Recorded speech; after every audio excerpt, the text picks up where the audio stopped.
రాష్ట్రంలో సీఎం జగన్ ప్రభుత్వాన్ని నడుపుతున్నారో లేక ప్రైవేట్ సైన్యాన్ని నడుపుతున్నారో అర్థం కావడం లేదన్నారు టీడీపీ జాతీయ ప్రధాన కార్యదర్శి నారా లోకేష్. అనకాపల్లి జిల్లా యలమంచిలి నియోజకవర్గంలో లోకేష్ యువగళం 222వ రోజు పాదయాత్ర విజయవంతంగా కొనసాగుతోంది. యువనేతకు అడుగడుగునా ప్రజలు బ్రహ్మరథం పడుతున్నారు. తమ సమస్యలను చెప్పుకుంటున్నారు.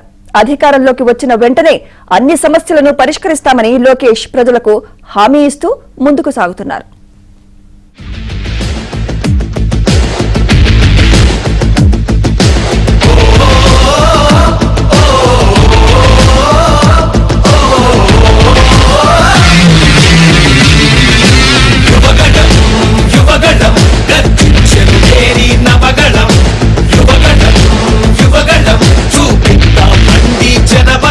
అనకాపల్లి జిల్లా యలమంచిలి నియోజకవర్గంలో నారా లోకేష్ పాదయాత్ర ఉత్సాహంగా ప్రారంభమైంది.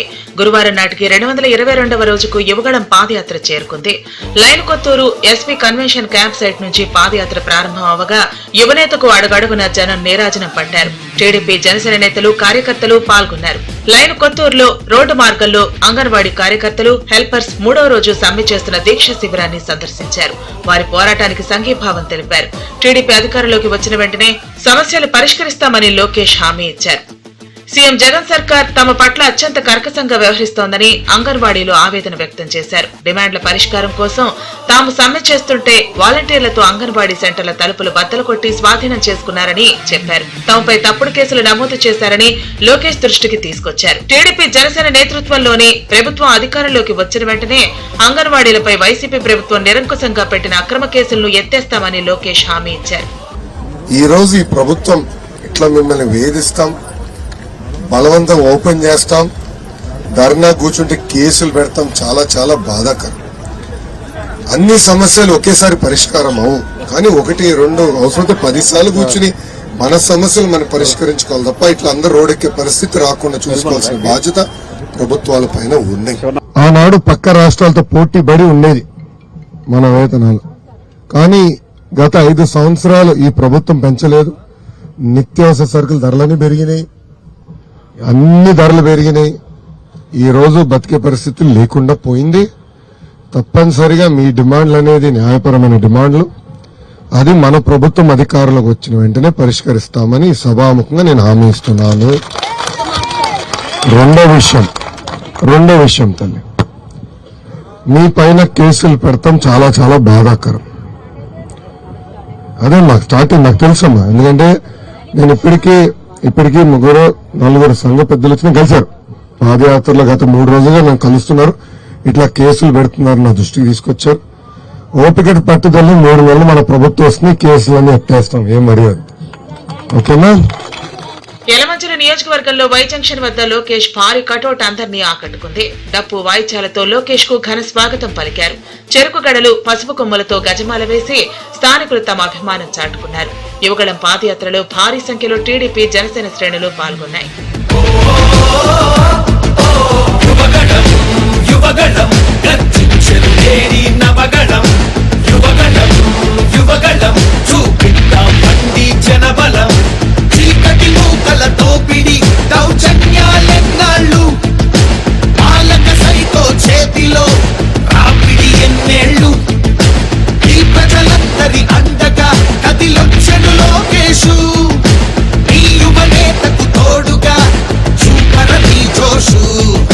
పాదయాత్రలో భాగంగా లోకేష్ ను కట్టుపాలెం, సోమలింగపాలెం గ్రామస్తులు కలిసి తమ గోడును వెళ్లబోసుకున్నారు.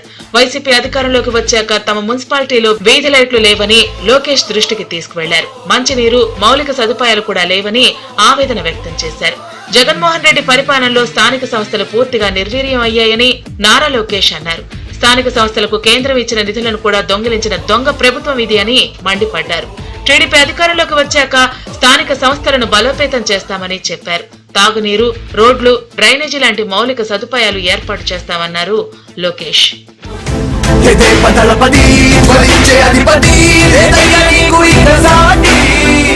జనాల దుస్థితి మారేటి పరిస్థితి కనిపించని యాత్రతోటి జ్వలించే అధిపతి లేదయ్య నీకు ఇక సాటి. జనాల దుస్థితి మారేటి పరిస్థితి కనిపించని యాత్రతోటి ప్రజాయుద్ధమా తరం తమ భవితవ్యం కోసం రా జనజేయమా స్త్రీ ప్రగతి యాదమా కదులుతుంది ప్రతిపాదం టీడీపీ విజయం విజయం విజయం. ఇక భోజన విరామం అనంతరం యలమంచిలి రామాలయం వద్ద రిటైర్డ్ ప్రభుత్వ ఉద్యోగులతో లోకేష్ ముఖాముఖి సమావేశం నిర్వహించారు. ఈ సందర్భంగా తాము జగన్ పాలనలో ఎదుర్కొంటున్న అన్ని సమస్యలు లోకేష్ కు వివరించారు. జగన్ ప్రభుత్వ ఉద్యోగులను రిటైర్డ్ ఉద్యోగులను హింసిస్తున్నాడని లోకేష్ ముందు వాపోయారు. జగన్ పాలనలో మొదటి బాధితులు ప్రభుత్వ ఉద్యోగులని లోకేష్ అన్నారు. ఎన్నికల ముందు అనేక హామీలు ఇచ్చి ఇప్పుడు ఉద్యోగస్తులను రోడ్డున పడేస్తాడని మండిపడ్డారు. ఇప్పుడిప్పుడే రోడెక్కుతున్నారు ప్రజలు గాని సంఘాలు గాని ఇప్పుడిప్పుడు రోడెక్కుతున్నారు. గత 4 సంవత్సరాలు 9 నెలలు భయంలో బతికే పరిస్థితి వచ్చింది. అంటే బాబు గారినే జ్యుడిషియల్ రిమాండ్కి ఏం లేని కేసులో 53 రోజులు పంపిస్తే ఇక నేను ఒక లెక్కన మీరు ఒక లెక్కన ఈ ప్రభుత్వానికి చెప్పండి. 2 నిమిషాల పరిస్థితి. అందుకే ఆ భయంలో బతుకుతుంది సమాజం. నేను ప్రతి మీటింగ్లో ఒక విషయం చెప్తా ఉంటా, తన్నే దున్నపోతు జోలికి ఎవరు వెళ్ళవండి. ఎందుకంటే అమ్మ సంతుందర బాబు ఎందుకులే గోలని దూరంగా నడుచుకుని వెళ్ళిపోతాం. కానీ అదే పాలిచ్చే ఆవు ఒక రోజు తక్కువ పాలిస్తే ఈయన ఇంత ఇచ్చింది ఇంకా 2 లీటర్లు ఎక్కువ ఇవ్వచ్చు కదా అంటాం. అంతే కదన్నా. తన్నే దున్నపోతు వైకాపా ప్రభుత్వం, పాలిచ్చావు తెలుగుదేశం ప్రభుత్వం. సంఘ పెద్ద అంటే రిటైర్డ్ ఎంప్లాయీ సంఘాలు ఎవరు కలవలేదు, కానీ ఇతర కుల సంఘాల పెద్దలు కలిసి మనం అడిగాను, అన్న మీరు పోరాడట్లేదు, గతంలో ఒక చిన్న ఇష్యూ కూడా రోడ్ ఎక్కేవారంటే తన్నే దున్నపోతు జోలికి వెళ్తావా అంటారు. వాళ్ళే అంటారు. అక్కడి నుంచి వచ్చింది నేను నేర్చుకున్నా, ఓహో ఇదా పరిస్థితి ఆంధ్ర రాష్ట్రంలో. మీరు అన్నట్టు గతంలో 1వ తారీఖు నాడు రాకపోతే జీతాలు అందరు గొడవ పెట్టి బాబు గారు ఇవ్వట్లేదు, ఇదేంటిది డూమ్ డామ్ టపకే అనేవాళ్ళం. ఇప్పుడు మీరు అన్నట్టు 10వ తారీఖు జీతం వస్తే చాలరా బాబు అంటున్నాం. ఇంకో పక్కన ఐఆర్ లేని పరిస్థితి. ఇది కరెక్ట్ కాదు. ప్రధానంగా ఇది కరెక్ట్ కాదు. రెండోది, అనేక హామీలు ఉద్యోగస్తులకి ఇచ్చి ప్రభుత్వ అధికారంలోకి వచ్చింది. ఏ ఒక్క హామీ నిలబెట్టుకోలేదు. నంబర్ 1. నంబర్ 2, విచిత్రం ఏంటంటే ఈరోజు ఏదో ఉద్యోగస్తులు దోచుకుంటున్నారు అని చెప్పే పరిస్థితికి వాళ్ళ సొంత పత్రిక రాసిందంటే అది చాలా బాధాకరం. మీరు చూస్తుంటారు ఆ గొడవ జరిగినప్పుడు, పిఆర్సీ ఇష్యూ జరిగినప్పుడు సాక్షిలో ఉద్యోగస్తుల్ని కించపరిచే విధంగా ఎట్లా ఆర్టికల్ రాశారో ఒకసారి గుర్తు తెచ్చుకోమని మిమ్మల్ని అందరూ కోరుతున్నాయి. ఇది కరెక్ట్ కాదు. అంటే ఈ ప్రభుత్వం ఏం చేస్తుందంటే కులాలు, మతాలు, ప్రాంతాల మధ్యన చిచ్చు పెట్టి రాజకీయ లబ్ధి పొందాలని ప్రయత్నిస్తుంది. ఇప్పుడు కొత్తగా స్టేట్మెంట్ చేస్తున్నాడు ఈయన, ధనవంతులకి పేదవాళ్ళకి జరుగుతున్న యుద్ధం అని. జరిగేది అది కాదు, పేదవాళ్ళకి దోపిడిదారుల మధ్యన జరుగుతున్న యుద్ధం. అది ఇప్పుడు జరగబోతుంది.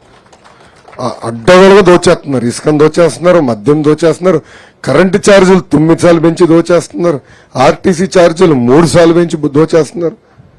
దీని అన్నిటి కారణం ఈ దోపిడిదారు. అటు రామాలయం వద్ద గవర సామాజిక వర్గం ప్రతినిధులతో లోకేష్ ముఖాముఖి నిర్వహించారు. గవర అనే కులం ఉందా అంటూ జగన్ ప్రభుత్వం మమ్మల్ని అవమానిస్తున్నారని ఆ సామాజిక వర్గం నేతలు వాపోయారు. స్థానిక ఎమ్మెల్యే గవరలను వేధిస్తున్నాడని, గవర కులస్తులకు రాజకీయంగా మరిన్ని అవకాశాలు కల్పించాలని గవర కార్పొరేషన్ ను జగన్ నిర్వీర్యం చేశాడని అన్నారు.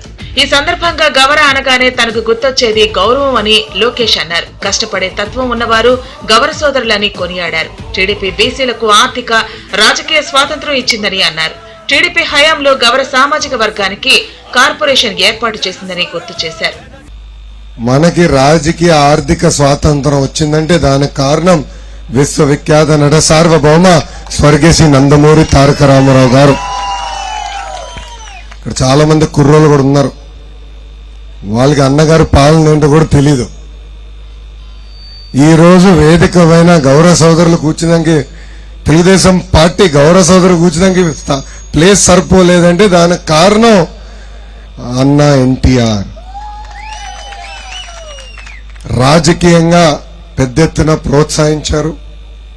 ఆర్థికంగా పేదరికం నుంచి బయటికి తీసుకురావాలన్న లక్ష్యంతో ఆనాడు ఆయన ఒక అడుగేస్తే ఆ అడుగుని ముందలు తీసుకెళ్లి పరిగెత్తుకుంటూ వెళ్లిన వ్యక్తి మన నాయకుడు చంద్రబాబు నాయుడు గారు.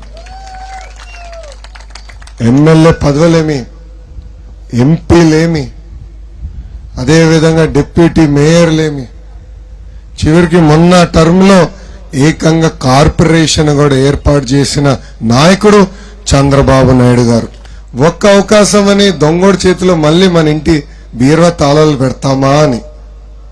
కానీ ఆ ఒక్క అవకాశం మోజులో పడిపోయాము. ఒక్క అవకాశం నేను గెలిచినాడు. తర్వాత మా గౌరవ సోదరులకు ఏం చేయాలని అడుగుతున్నా. కార్పొరేషన్ ₹1 కూడా కేటాయించాల. ఆనాడు బాబు గారు కేటాయించిన డబ్బులు ఏకంగా వెనక్కి తీసుకుని ఇతర కార్యక్రమాలకి మళ్లించే పరిస్థితి వచ్చింది. అంతేకాదు ఎప్పుడు లేని విధంగా బెల్లం వ్యాపారస్తుల్ని ఈ రోజు ఈ ప్రభుత్వం వేధిస్తుంది. అనేక మంది రైతులు గాని వ్యాపారస్తులు ఆత్మహత్య చేసుకునే పరిస్థితి వచ్చింది. మా తెలుగుదేశం పార్టీ లక్ష్యం ఒకటి, మా బీసీ సోదరులు ఎక్కడున్నా హాయిగా చల్లగా బతకాలి. అందుకే మన ప్రభుత్వం అధికారంలోకి వచ్చిన వెంటనే బీసీలకు ఒక ప్రత్యేక రక్షణ చట్టం మనం తీసుకొస్తాము. ఆ చట్టంలో న్యాయ పోరాటానికి అయ్యే ఖర్చు గోట మన ప్రభుత్వమే చెల్లిస్తుంది. సో ఎవరిని అసభ్యంగా మాట్లాడినా కించపరిచే విధంగా చూసినా వాళ్ళ తోలు ఒలిచే బాధ్యత మన ప్రభుత్వం తీసుకుంటుందని మా బీసీ సోదరులు నేను హామీ ఇస్తున్నా. అంతేకాదు దామాషా ప్రకారం ఉపకులాల వారుగా నిధులు కేటాయించి మన కార్పొరేషన్ ని బలోపేతం చేసే బాధ్యత కూడా మేము తీసుకుంటాం. కార్పొరేషన్ లెక్కల్లో ఒక్క నిమిషం, కార్పొరేషన్ లెక్కల్లో ఏదో వృద్ధులకి ఇచ్చే పెన్షన్లు అర్ధ వడ్డీ రాసుకునేదానికి కాదు. కార్పొరేషన్ అనేది స్వయం ఉపాధి కల్పించేదానికి, మన వాళ్ళని పేదరికం నుంచి శాశ్వతంగా బయటికి తీసుకొచ్చే లక్ష్యంలో ఈ కార్పొరేషన్లు పనిచేయాలి. కానీ అది ఇప్పుడు జరగట్లా, ఏకపక్షంగా వ్యవహరిస్తుంది ఈ ప్రభుత్వం. అందుకే అది ఇక్కడున్న చాలా మంది కుర్రోళ్ళకి స్వయం ఉపాధి కల్పించి మోడల్స్ ఇప్పించి తప్పనిసరిగా కార్పొరేషన్ కూడా బలోపేతం చేసే బాధ్యత మన ప్రభుత్వం తీసుకుంటుందని ఈ సభాముఖంగా హామీ ఇస్తున్నా.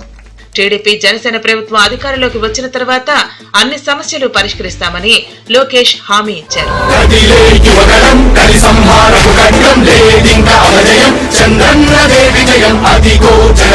సకల జనుల సమ్మతం జై లోకేశని కదులుతుంది.